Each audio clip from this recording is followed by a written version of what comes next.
یہ وہ لوگ ہیں کہ جب اللہ کا نام لیا جاتا ہے تو ان کے دل ڈر جاتے ہیں، اور جب ان پر مصیبت پڑتی ہے تو صبر کرتے ہیں، اور نماز آداب سے پڑھتے ہیں، اور جو مال ہم نے ان کو عطا فرمایا ہے اس میں سے نیک کاموں میں خرچ کرتی ہیں۔ اور ہم نے بہت سے جن اور انسان دوزخ کے لیے پیدا کیے ہیں، ان کے دل ہیں لیکن ان سے سمجھتے نہیں، اور ان کی آنکھیں ہیں مگر ان سے دیکھتے نہیں، اور ان کے کان ہیں پر ان سے سنتے نہیں۔ یہ لوگ بالکل چوپایوں کی طرح ہیں کہ تم پر رحم کیا جائے، اور اپنے پروردگار کو دل ہی دل میں عاجزی اور خوف سے اور پست آواز سے صبح و شام یاد کرتے رہو، اور دیکھنا غافل نہ ہونا۔ جو لوگ تمہارے پروردگار کے پاس ہیں وہ اس کی عبادت سے روگردانی نہیں کرتے، اور اس پاک ذات کو یاد کرتے اور اس کے آگے سجدے کرتے رہتے ہیں۔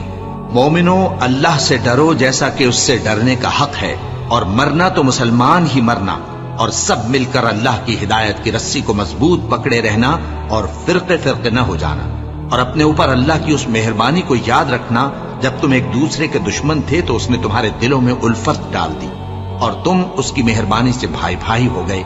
اور تم آگ کے گڑھے کے کنارے تک پہنچ چکے تھے تو اس نے تم کو اس سے بچا لیا۔ اس طرح اللہ تم کو اپنی آیتیں کھول کھول کر سناتا ہے تاکہ تم راہ راست پر رہو۔ ایسے لوگ جن کو اللہ کے ذکر اور نماز پڑھنے اور زکوٰۃ دینے سے نہ سوداگری غافل کرتی ہے نہ خرید و فروخت،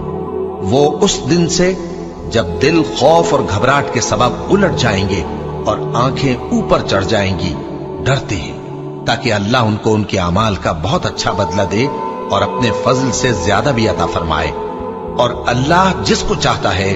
بے حساب رزق دیتا ہے۔ بھلا تم نے اس شخص کو دیکھا جس نے اپنی خواہش کو اپنا معبود بنا رکھا ہے اور باوجود جاننے بوجھنے کے گمراہ ہو رہا ہے؟ تو اللہ نے بھی اس کو گمراہ رہنے دیا، اور اس کے کانوں اور دل پر مہر لگا دی، اور اس کی آنکھوں پر پردہ ڈال دیا۔ اب اللہ کے سوا اس کو کون راہ پر لا سکتا ہے؟ تو کیا تم لوگ نصیحت نہیں حاصل کرتے؟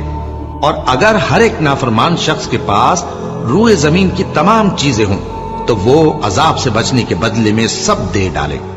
اور جب وہ عذاب کو دیکھیں گے تو پچھتائیں گے اور ندامت کو چھپائیں گے، اور ان میں انصاف کے ساتھ فیصلہ کر دیا جائے گا اور ان پر ظلم نہیں ہوگا۔ اب جس کے اعمال کے وزن بھاری نکلیں گے وہ دل پسند عیش میں ہوگا، اور جس کے وزن ہلکے نکلیں گے اس کا ٹھکانہ ہاویہ ہے۔ اور تم کیا سمجھے کہ ہاویہ کیا چیز ہے؟ وہ دہکتی ہوئی آگ۔ اور مومنو، یہ نہ سمجھنا کہ یہ ظالم جو کام کر رہے ہیں اللہ ان سے بے خبر ہے، وہ ان کو اس دن تک